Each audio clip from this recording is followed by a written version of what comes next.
तो शेयर कर देना ये वीडियो अपने उस 11th वाले दोस्त के साथ जिसको अभी तक कंफ्यूजन होती है डोमेन और रेंज में। ठीक है, तो पहले एक सिंपल आइडेंटिफाई करते हैं कि डोमेन और रेंज का मतलब क्या होता है।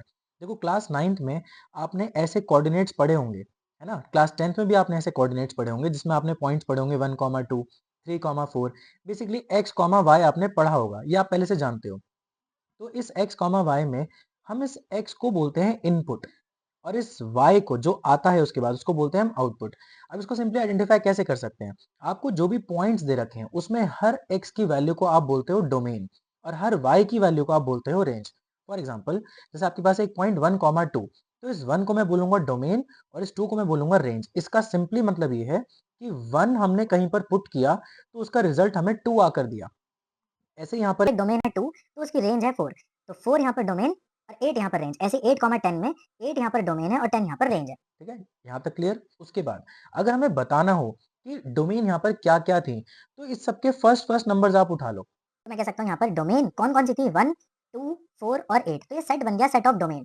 ऐसे ही रेंज का सेट क्या होगा, जो जो आया था, जो जो बाद में लिखा था, हम उसको बोल सकते हैं 2 4 8 एंड 6। तो ये हो गया डोमेन एंड रेंज का सेट। चलो यहाँ तक आपको बहुत क्लियरली आ गया होगा और पहले से आता भी होगा। मेन प्रॉब्लम ये है हाउ टू कैलकुलेट। हम कैलकुलेट कैसे करते हैं किसी भी क्वेश्चन में डोमेन और रेंज को। तो फॉर एग्जांपल, हमारे पास एक क्वेश्चन है f of x equals to 2x plus 5 whole upon में x प्लस 1। यहाँ पर ध्यान देने वाली बात यह है कि ये फ्रैक्शन है। ठीक है, तो फ्रैक्शन में आपको पता होगा denominator can not be zero. भाई अगर ये जीरो हो जाएगा तो ये तो नॉट डिफाइंड हो जाएगा, हम इसको बोल ही नहीं पाएंगे। हम कहेंगे भाई डिनोमिनेटर जो कि है x प्लस 1, इस कंडीशन को मैं यहाँ पर पुट कर चुका हूँ। तो x plus 1 is not equal to zero, तो अगर मैं इसको उधर भेजूंगा तो x will not be equal to -1। यानी कि इस पूरे फंक्शन में x को कभी भी -1 नहीं लगा सकते हम, क्योंकि -1 लगाते ही ये फंक्शन नॉट डिफाइंड हो जाएगा। तो डोमेन क्या होगा, r यानी रियल नंबर्स माइनस, इसमें क्या पुट करूं यहाँ पर कि इसकी डोमेन आ जाए, तो मैं बोलूंगा यहाँ पर 1 नहीं होना चाहिए, -1 नहीं होना चाहिए। अगर यहाँ -1 हुआ तो इसमें डोमेन हम पुट नहीं कर पाएंगे। तो डोमेन का जो आंसर हुआ वो हुआ r माइनस -1। इस माइनस का मतलब है हटाकर, सेपरेट करके r को रियल नंबर्स में सब कुछ हो जाए, बस -1 नहीं हो यहाँ पर।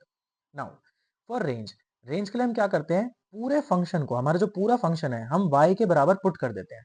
हमने y इक्वल्स टू बोल दिया f of x, f of x आपका ये वाला था, तो y equals to f of x। तो हमने बोला y equals to 2x plus 5 whole upon में x plus 1 as it is. अब हमारी कोशिश ये है कि हम x को, इस पूरे फंक्शन में से x को एक तरफ कर दें और y सारा राइट हैंड साइड में चला जाए। तो हमने क्या करा, क्रॉस मल्टीप्लाई। क्रॉस मल्टीप्लाई मेरी कोशिश ये रही थी कि भाई x वाले टर्म्स को मैं एक तरफ कर दूं, तो मैंने yx plus y equals to 2x plus 5।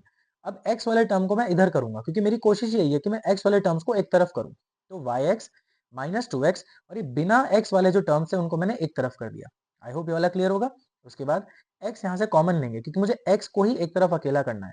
तो x कॉमन, y माइनस 2 यहाँ से कॉमन आया, इक्वल्स टू में 5 minus y as it is आया। अब ये y माइनस 2 इधर मल्टीप्लाई और इधर आके डिवाइड हो गया, तो मेरी जो कोशिश थी कि x एक तरफ अकेला हो जाए वो हो गया। अब यहाँ पर मैं एक रेस्ट्रिक्शन पुट कर सकता हूँ कि भाई डिनोमिनेटर अगेन यहाँ पर जीरो तो होना नहीं चाहिए, कोई भी एक्सप्रेशन हो डिनोमिनेटर उसका जीरो नहीं होता। तो y minus 2 should not be equal to zero, तो यहाँ पर y कभी भी 2 नहीं आ सकता। इसका मतलब क्या है, x की यहाँ पर मैं कुछ भी वैल्यू पुट करूँ, y कभी भी मेरे को 2 नहीं देगा यहाँ पर। तो मैं बोलूंगा इसकी रेंज क्या है, सेट ऑफ रियल नंबर्स, कोई भी रियल नंबर होगा लेकिन 2 नहीं होगा यहाँ पर।